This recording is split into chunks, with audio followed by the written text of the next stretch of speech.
welcome to another episode of War Hero to Superhero, helping military veterans and first responders transform their lives from the prayer room to the boardroom.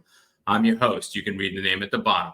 We are in the superhero Battleroom, and we are uplifting Jenna Carlton. If I hacked her name, she's going to tell me in a moment, because I usually do that. That is my brand. She is a veteran that served her country and is currently serving her millennial veterans in transition. If you haven't heard about her, you're not on the internet. That's all I got to say. And I'm the old millennial, so we're going to bring the newer millennial in, and she's going to share her story. Hey, Jenna, do I have you? You got me. How's it going? Going good. Hopefully I didn't hack your last name, because a couple people ago I jacked up the whole last name. So hoping I'm on point, that I'm getting a little better with these last names. So. Oh, I have honestly never had anyone mess up my last name. I think it's pretty easy. Yeah, a couple shows ago, I actually jacked up her whole last name. It was Washington, and I put Johnson, and then I fumbled through that. And then when I posted her reels, I forgot to change it, and it still said Johnson, and I had to change it yesterday for there. So I'm like, I'm learning. So I'm interviewing so many people. I'm like, whoop, blending names together. So, but it's all about you and not the correct name, but it's about the correct person. So we're going to talk about your journey and what inspired you to join the military, either many moments or many moons ago.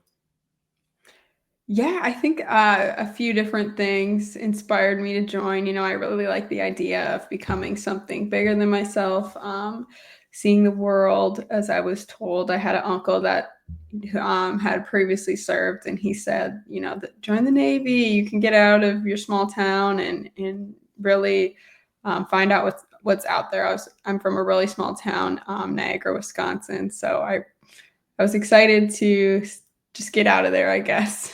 And I wasn't really disciplined in high school, so I wasn't looking forward to studying in college, and I thought the military would be a great alternative option.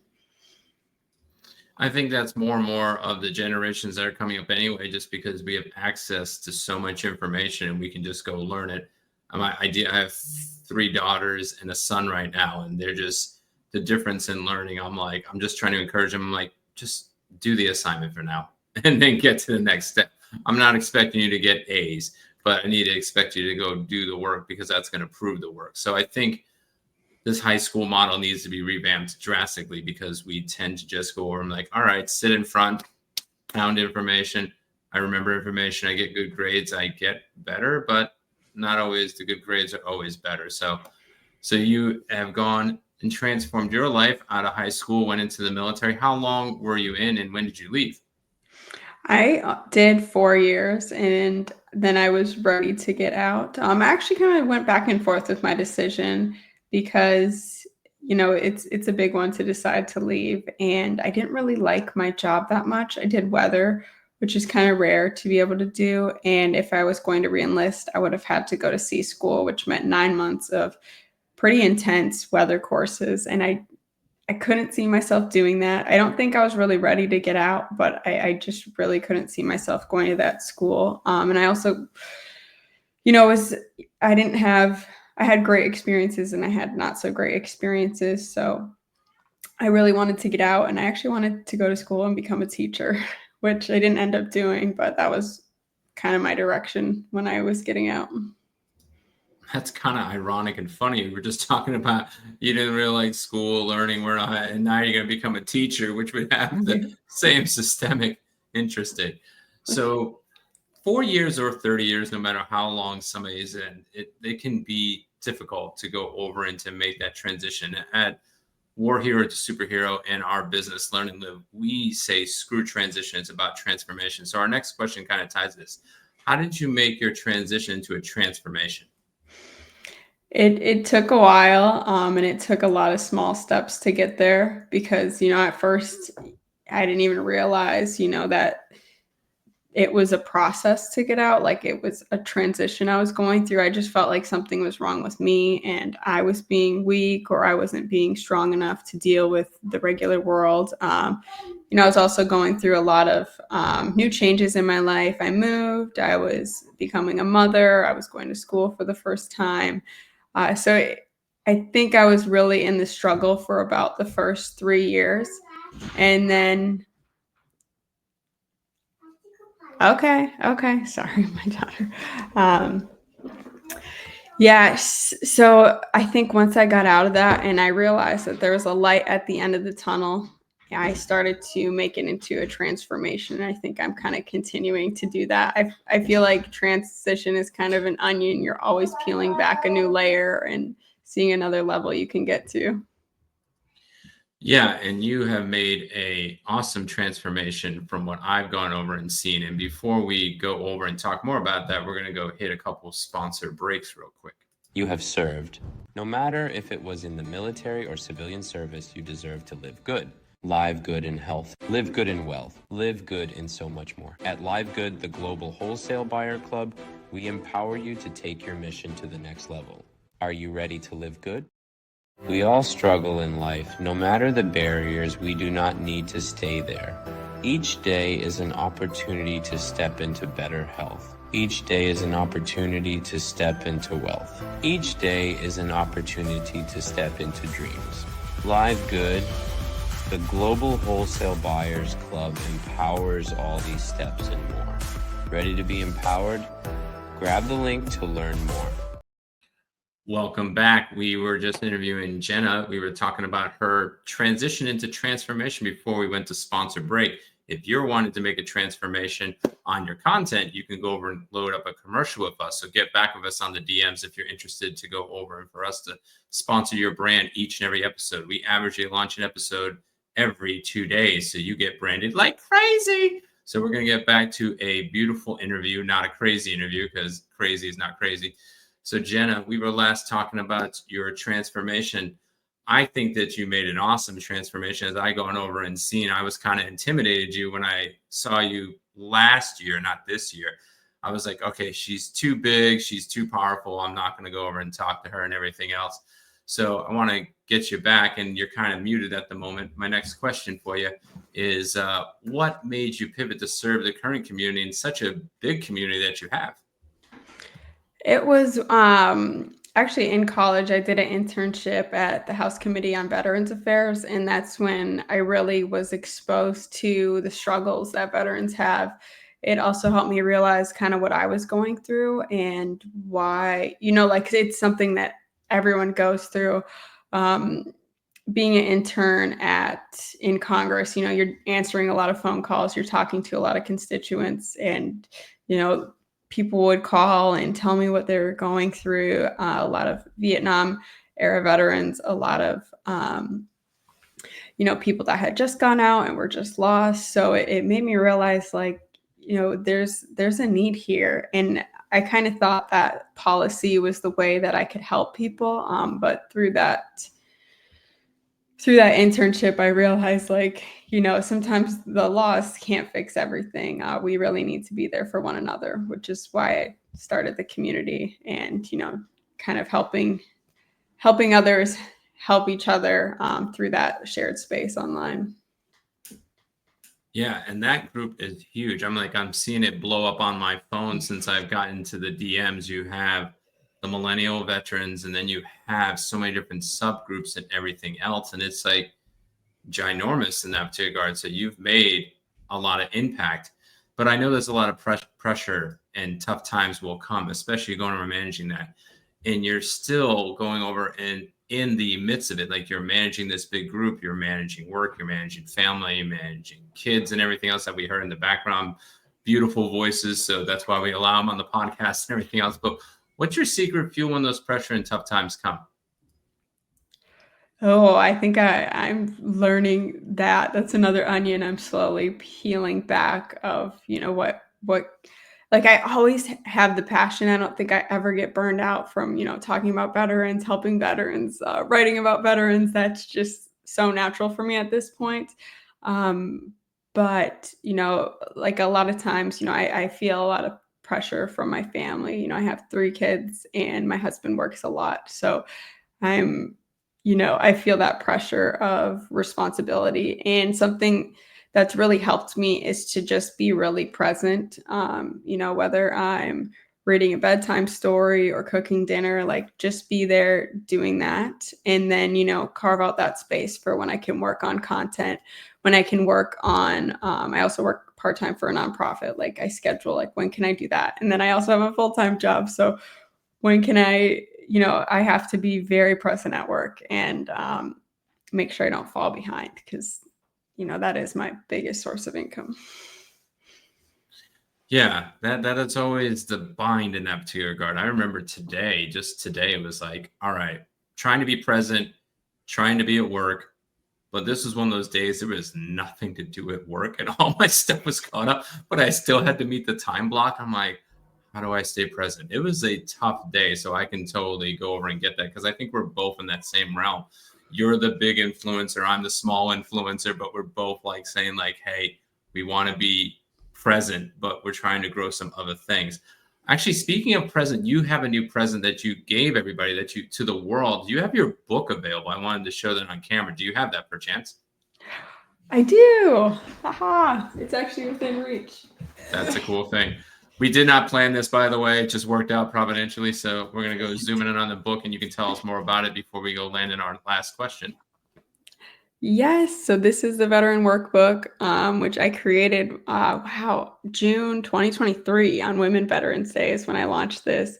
And I've been really big into journaling pretty much since I was able to write. And this is actually my personal copy. So like you can see I filled this whole thing out because, I pretty much wrote this for myself and for, everyone who's transitioning, going through that phase, like how can I set up questions for them to reflect on what they just went through and get excited about their future? Because, journaling is something that a lot of people talk about, but if you're just looking at a blank page, you're going to be intimidated if you're not used to writing. So that's why I set it up really easily with different categories. And I ask you all the questions and, you can fill in the blanks with your own narrative, with your own experiences.